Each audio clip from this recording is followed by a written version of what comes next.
The news day continues here on One News Now. I'm Charles Lejano. More people can soon attend religious gatherings in areas under general community quarantine. The Interagency Task Force is allowing religious gatherings of up to 50% seating capacity in GCQ areas starting February 15.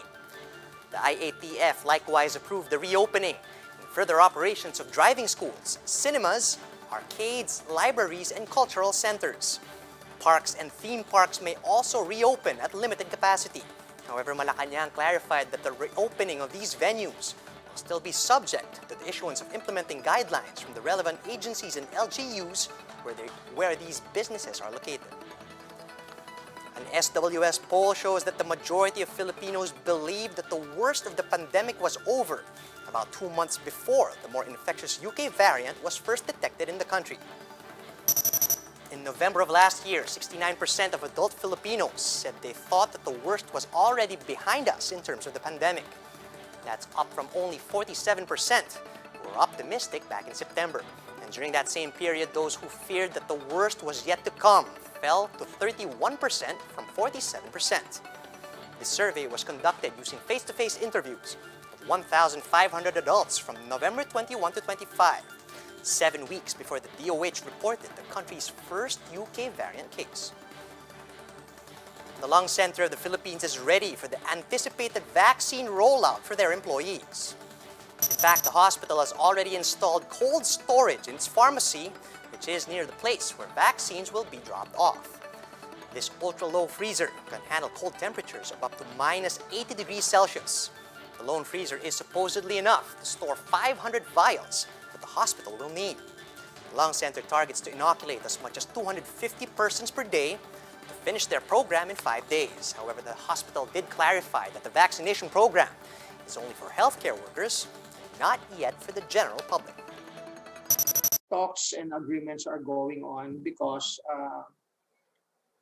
the hospital is not the ideal place to vaccinate the general population or the community. Will follow pag dumating na yung ibang batches.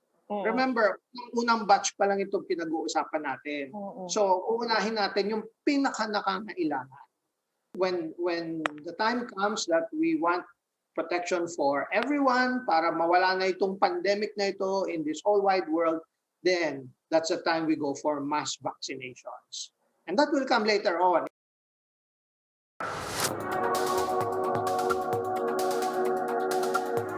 While children are not at risk of catching COVID-19, the fact remains that they can certainly transmit the virus to more vulnerable sectors.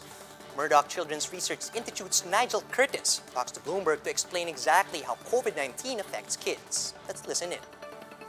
What is clear is that children certainly can transmit the disease, but they are not the major drivers of transmission in the community. I think that's the key take-home message that I think very few people would disagree with now.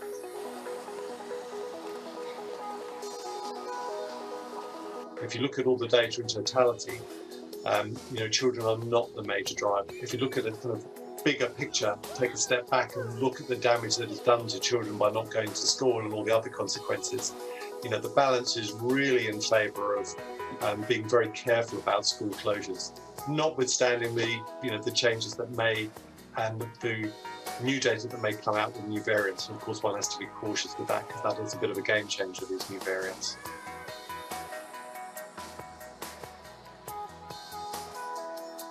We're talking not just short-term, but very long-term effects on both the physical, mental and emotional health of children in the future. If you think of the ramifications in low-income countries, they are even greater in terms of lost opportunities for immunizations. And obviously, in those countries, children have a shorter period of total education. So if you lose 6 months or a year of education, that is a larger proportion of your total education. So the ramifications are much greater in low and middle income countries.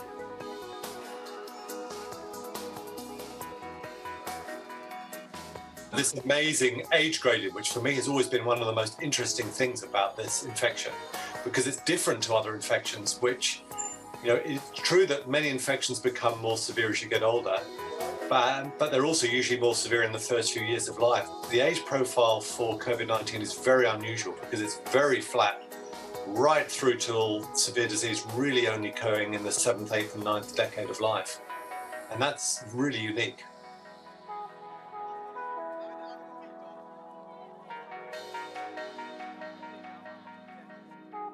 In terms of cases, there's very low cases in the first 2 decades, and then it seems to increase in young adults.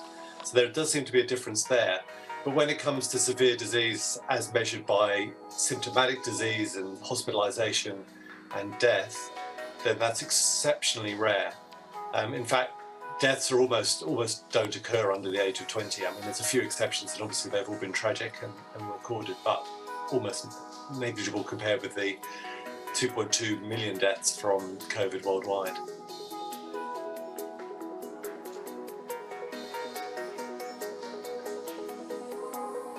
I think it's the wrong question to ask why are children protected.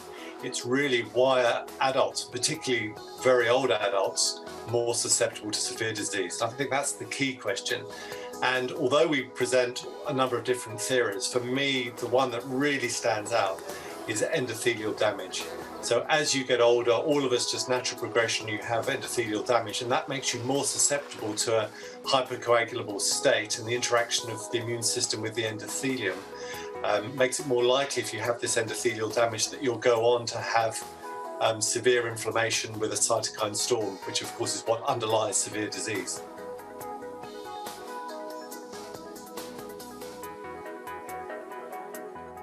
Retired Supreme Court Justice Antonio Carpio says the Philippines can go to an UNCLOS tribunal if China enforces its new Coast Guard law over the West Philippine Sea. Carpio says China's move to allow the use of force to settle territorial disputes is a clear violation of international law.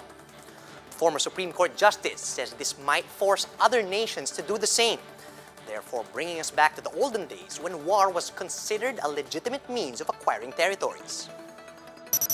This new law of China actually is a grave threat to world peace, because the foundation of the United Nations is that no country can use force, can fire on ships of other countries to settle a dispute. You must go to negotiation, mediation, and arbitration in accordance with international law. And this started in 1945 with the creation of the United Nations. Carpio also says that the fight for our sovereign rights against China's expansive ways may not be won in one lifetime. So he says we must prepare the next generations to wage the same fight and assert the same rights that we have over our natural resources. We have won the arbitral ruling that legally says we have sovereign rights to the waters and resources in the West Philippine Sea. But this is an intergenerational struggle, so we have to pass on this knowledge, this fervor, this belief to the next generation, because this will be an ongoing battle with China until China recognizes our rights.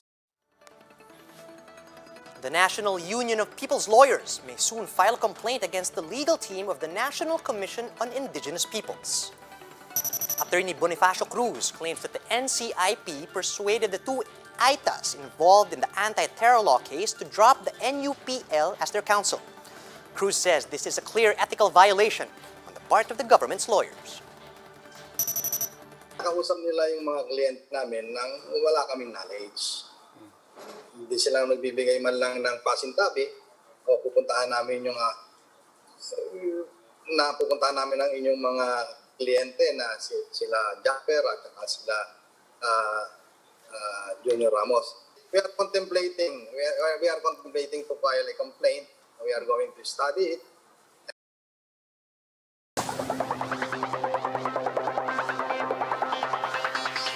The Samahang Basketball ng Pilipinas announced that the final window of the FIBA Asia Cup qualifiers in Doha, Qatar has been cancelled. The SBP received a letter informing the team that Qatar's Ministry of Public Health canceled all events hosted there due to the increasing rates of COVID-19 in the country. This is saddening news for SBP President Alpan Lillo, who says the entire Gilas Pilipinas men's pool and coaching staff were looking forward to representing the country after sacrificing so much to join the Kalambak bubble. Still, he says the team has no choice but to follow the mandate of the host government. Panlilio also wished the Qatar government well, saying he hopes the rise of COVID-19 cases in the Middle Eastern country ceases soon. Still haven't secured a Valentine's bouquet for your someone special? Well, let's check in with Romel Lopez. He's joining us live from the Dangwa Flower Market in Manila. Romel, is it now safe to go buy flowers for your special someone?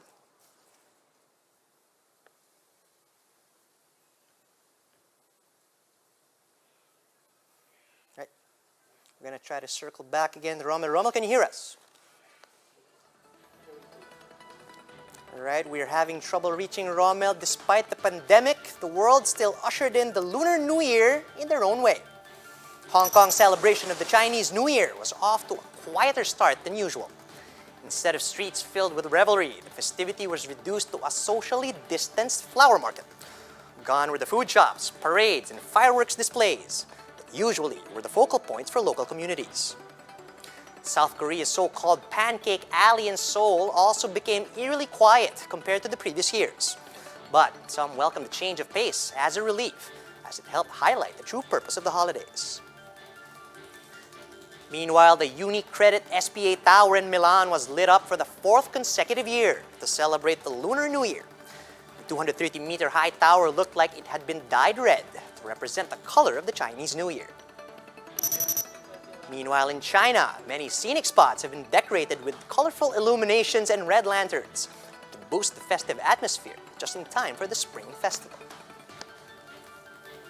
And yeah, circling back now to our story on Valentine's Day, let's check in with Romel Lopez. He's joining us live from the Dangwa Flower Market in Manila. Romel, can you hear us?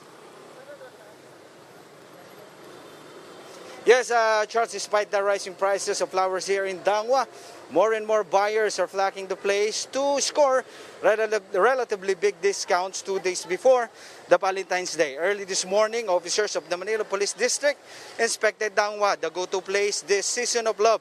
Authorities reminded the organization of vendors in the area to make sure that minimum health protocols are being imposed. Vendors then put up separators around the area so that only one entrance and exit may be used. Shoppers will be limited to 100 at a time to make sure that social distancing will be followed. Although worried that this will dampen the already limited amount of buyers, vendors say that they have no choice but to comply. For some, this is the worst season when it comes to sale due to COVID-19 problems. Some prices may have increased due to the season, but their rapid sales is limited to 50 pesos to 100 pesos due to the increase of their supplier prices as well. Bouquets here ranges from 400 to 3,500 pesos, depending on the flowers that will be used and of course the arrangement. But sellers here guaranteed that their prices are still much more reasonable compared to those being sold in malls. Authorities and vendors here in Dangwa expect that the influx of buyers will start tomorrow up to Sunday, Valentine's Day. That is why safety and health protocols is already in place for everyone's safety. Charles? Indeed, thanks for that, Romel, and happy Valentine's, pare. Thanks for that, Romel Lopez, reporting live from Dangwa. And those are the top stories of the hour. Join Sean Yao later at 2 p.m. as we continue to monitor the day's biggest stories. You can also catch One News on the Signal Play app. Just register for a free account at www.signalplay.com so you can stream One News live anytime and anywhere. I'm Charles Lejano. We are One News.